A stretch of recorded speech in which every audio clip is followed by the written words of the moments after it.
This morning in Romper Room, we're going to be learning about dance with the help of our special guests. And they are Gregory McDowell and Rufus Jackson.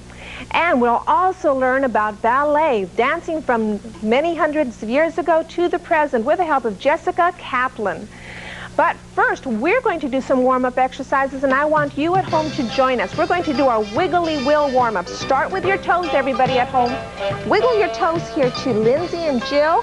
Mark, Tori's, wiggle those toes. Now, get your knees to wiggling. Good. Get those knees moving. And your hips. Get your hips to turning and moving around. Warm up your hips. Now your elbows. Can you get your elbows to moving around in the air? Good, Ben. Yeah. And your shoulders. Tori's, bring your shoulders all the way up. Turn them around. Good. Get those shoulders warmed up. Chins, everybody. Move your chins around. Good. At home, to noses. Here come the noses. Elisa knows how to do that. Mark does too, and Lindsay. Eyebrows. Eyebrows up real high, everybody. Good, Jill. As high as you can get them. Now bring them down low like caterpillars. Now give me the happy face that you have. Now give me a surprised look with your eyebrows.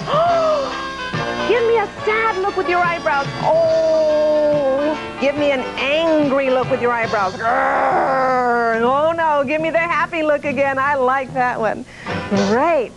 We're now going to find out a little bit about ballet. Dance has been an expression going back to the beginning of language. And would everyone sit down at the desk? And let's welcome Jessica Kaplan. Jessica, come on in and join us.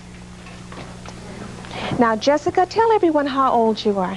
I'm 8 years old. And Jessica is a Romper Room graduate. Jessica, how long have you been studying ballet? Well, for almost 4 years. And the dance that you're going to be doing today? Is a Chinese dance from the Nutcracker. And I want everyone to notice the type of Chinese movements and dance that she does, because we'll learn about folk dance from many countries today, including our own. We're going to follow from ballet all the way to the current pop locking and break dancing, and they all have something in common. But let's watch Jessica and the Chinese dance.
Thank you very much, Jessica. Now, do you think you could help us with a dance lesson? Yeah. All right, would everyone please come on over and let's line up right next to Jessica on both sides. Stay right there. And you've brought two friends that can help you too. Come on in. If everybody will line up right along this line here, and if you'll stand over here. What is your name, please? Kim. Kim. And if you'll come way over here on this side, okay? Move in a little closer. And what is your name? Jennifer. Jennifer. Now, the first thing I think we're going to learn with Jessica's help are the 5 dance positions. So, Jessica, go ahead. You're the teacher now. The first position is where you open your legs and you try to put them back as far as you can. That's first position.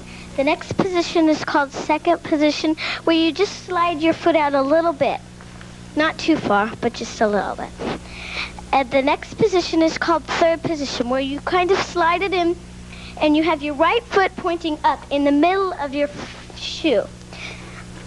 And then the next position is fourth position, where you just slide it out a little bit. And the next position is fifth position, where you just slide it in and you try to turn it back as far as you can. Oh, that was very good. Now let's see how many fifth positions we have here. Mark did very well. Well, there are some other dance moves that you're going to teach us a little bit about, and I've got some cards here that will help us. Now, the first one is plie. Yeah. Describe that to us first. Well, that's you can do in all the positions, and you usually do it before class at the bar to warm up. And it's plie, and it's in English it means to bend your knees just a little bit, like that. Okay, would everybody try that one? A warm-up plie, and bend your knees just a little bit. Good. The next one we're going to try is an arabesque. An arabesque means to lift your leg, and it's like this, where you lift your leg up and back. Oh, and you can do it boy. both ways. Wonderful. Our third position is, now you'll have to pronounce this one for me, battement. Battement. Battement. That means to beat. A petit battement is just a little one on the ground where you point your toe. And a grand battement is where you lift it as high as you can. Can everyone try that? Pointing your toes. Good. That's a grand battement. Now, how about a pas de... Pas de chat. That's a cat jump. It's where you kind of jump like this. It's a cat jump. Like this. Can you try that? Jumping like a cat. Pretend you're a cat and jump ever so lightly. And our last one is one of my favorites, a pirouette. A pirouette means to spin. And you could do it in positions, and I'm going to do one in fourth. You point to the side, and then you go to fourth. And then you turn, and you come down. Okay, back up a little more and do that for us one more time so everybody can see. You point to the side, and then you go to fourth. And then you turn and down. When you turn, you put your foot to your knee. Well, now, some of the positions that we've been seeing right now we'll continue to see the rest of the day, because ballet is the basis of many dances. And later on, in just a little while, we're going to learn about folk dancing, and we're going to have a square dance lesson, and we'll also learn about the most modern folk dance, break dancing and pop locking. So stay with us, because we're going to continue through our history of dance with the help of all our Romper Room friends.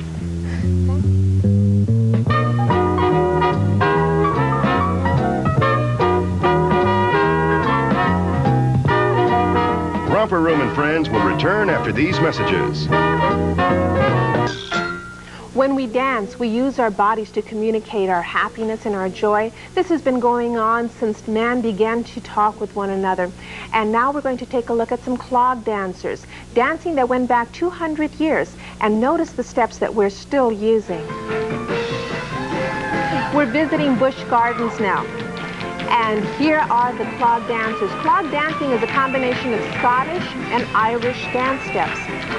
From clog dancing came square dancing and tap dancing, an American invention. As with all dance forms, there are always the solos where people can express themselves in their own way and in their own style. Now, taking a little bit of that clog dancing, we're going to try to do some square dancing now. We're going to have a square dance lesson because we have enough here for a square. We need two more, I think. Yes, we're going to need two more boys and girls to come in and help us. So, would you stand right here, and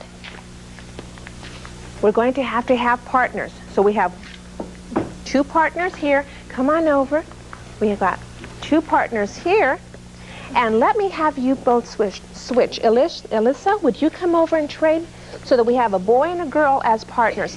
And to make a complete square, we need two more here. Martin, would you come in and help us? Okay, and Jessica, can you come in and help us again, please? Yeah, come on in, Martin and Jessica. Now, if you'll both hold hands right here, this makes a complete square. And here are some of the dance steps that we would do